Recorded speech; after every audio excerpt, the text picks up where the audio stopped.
سارے نعمتوں میں زندگی گزارتے ہوئے اگر کوئی ایک تکلیف آ جائے یا ایک بات طبیعت کے خلاف ہو جائے، اس کو لے بیٹھتے ہیں اور اس کو لے بیٹھ کر اس کا شکوہ کرتے رہتے ہیں اور کہتے ہیں کہ بھئی میں بڑی مشکل میں ہوں. لیکن ہزارہا نعمتیں جو اللہ تو ہزارہا نہیں لاکھوں کروڑوں انگنت، ان کی طرف دھیان بھی نہیں جاتا. ایک مرتبہ میرے شیخ حضرت عارف قدس اللہ تعالیٰ سرہ اللہ تعالیٰ ان کے درجات بلند فرمائے، سخت گرمی پڑ رہی تھی کراچی میں اور لوگ گرمی سے بلبلائے ہوئے تھے. تو کسی نے حضرت کی مجلس میں یا حضرت آج کل گرمی بڑی سخت ہے، تو حضرت نے فرمایا کہ بھائی تمہیں یہ گرمی کی سختی تو یاد رہی، لیکن اس گرمی کے نتیجے میں اللہ تبارک و تعالیٰ نے کیا کیا نعمتیں دے رکھی ہیں اس کی طرف دھیان نہ ہوا. یہ گرمی جو ہے کتنے جراثیم کو مار رہی ہے، کتنی بیماریاں اس کی وجہ سے دور ہو رہی ہیں.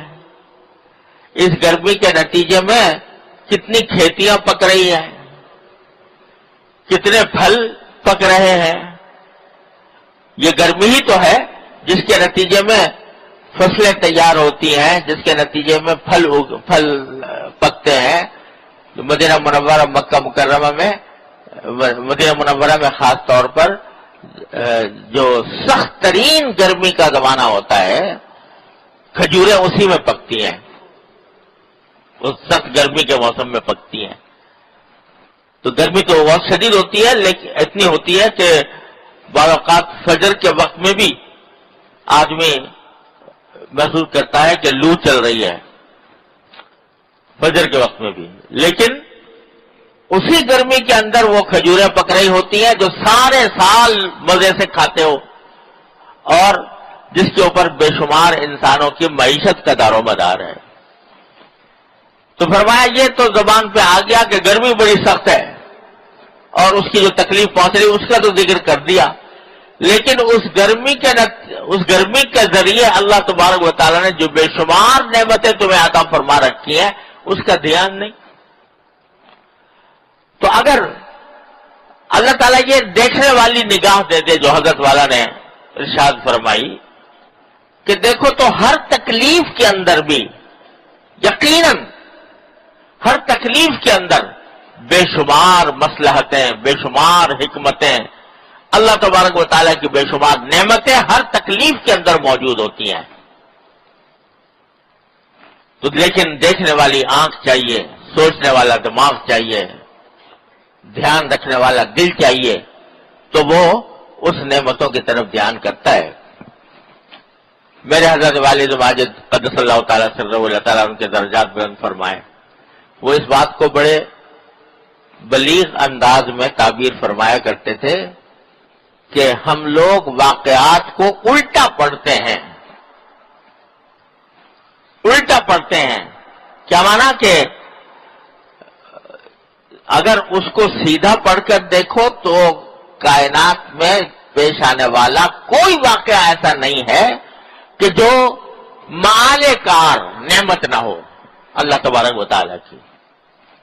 لیکن ہم چونکہ الٹا پڑھتے ہیں تو اس واسطے وہی واقعہ ہمارے لیے تکلیف کا اور صدمے کا سبب بن جاتا ہے.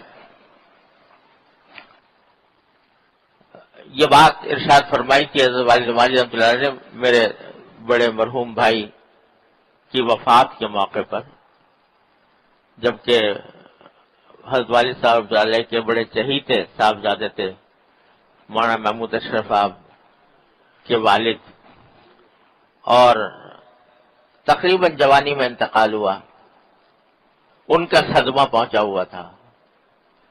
اس وقت فرمایا کہ ہم واقعات کو الٹا پڑھتے ہیں. الٹا کس طرح پڑھا کہ اچھا خاصے جوان آدمی تھے، 50 سال عمر تھی اور ابھی بیٹوں کی شادی بھی نہیں دیکھی تھی، اور انتقال ہو گیا. لیکن فرمایا اس کو سیدھا پڑھو, سیدھا اس طرح پڑھو کہ مرنے کا وقت تو متعین تھا اللہ تبارک و تعالیٰ کی طرف سے. ہر انسان گنی ہوئی گھڑیاں لے کر آتا ہے, لہذا وہ تو متعین تھا.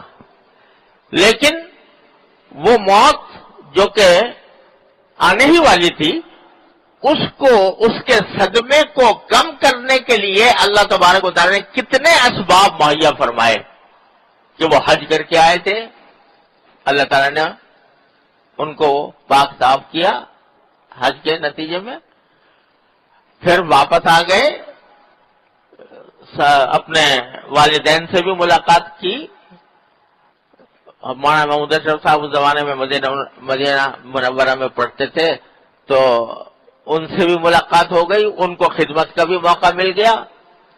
آ کر اپنے دوست احباب سے ملاقات بھی ہو گئی اور ان کی دعوت بھی کر لی. تو وقت تو آنا تھا, لیکن اس آنے کے لیے اللہ تبارک و تعالیٰ نے کیسے اسباب جمع فرمائے کہ اس کے نتیجے میں وہ وقت, اس وقت کے آنے سے پہلے اللہ تبارک و تعالیٰ نے یہ نعمتیں عطا فرما دی. تو فرمایا یہ ہے سیدھا پڑھنے کا راستہ. اور ہم ہر واقعے کو الٹا پڑھتے ہیں, اس کے نتیجے میں گھبراتے ہیں, پریشان ہوتے ہیں, شکوے کرتے ہیں. ورنہ اللہ تبارک و تعالیٰ کی نعمتوں کا ہر بڑی تکلیف دہ حالت میں بھی اللہ تبارک و تعالیٰ کی طرف سے بیماری تو آ گئی, لیکن کتنے تیماردار مجھے میسر ہیں. اللہ تعالیٰ نے استطاعت دی ہے کہ میں اس کا علاج کر سکوں. مہربان معالج موجود ہے. ان نعمتوں کا تصور کرو تو یہ سیدھا پڑھنا, اور کہ بھائی اچھا خاصے ہم ٹھیک ٹھاک تندرست تھے, سب کام کر رہے تھے, بیٹھے بیٹھائے بیمار پڑ گئے. یہ الٹا پڑھ رہے ہو واقعے کو.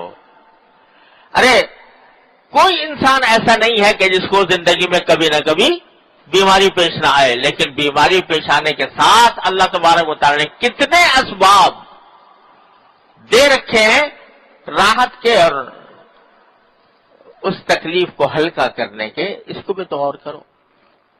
میرے والد ماجد رحمۃ اللہ سنایا کرتے تھے کہ حضرت کے استاد تھے حضرت میاں صاحب رحمۃ اللہ علیہ, حضرت مولانا سید اصغر حسین صاحب رحمۃ اللہ علیہ.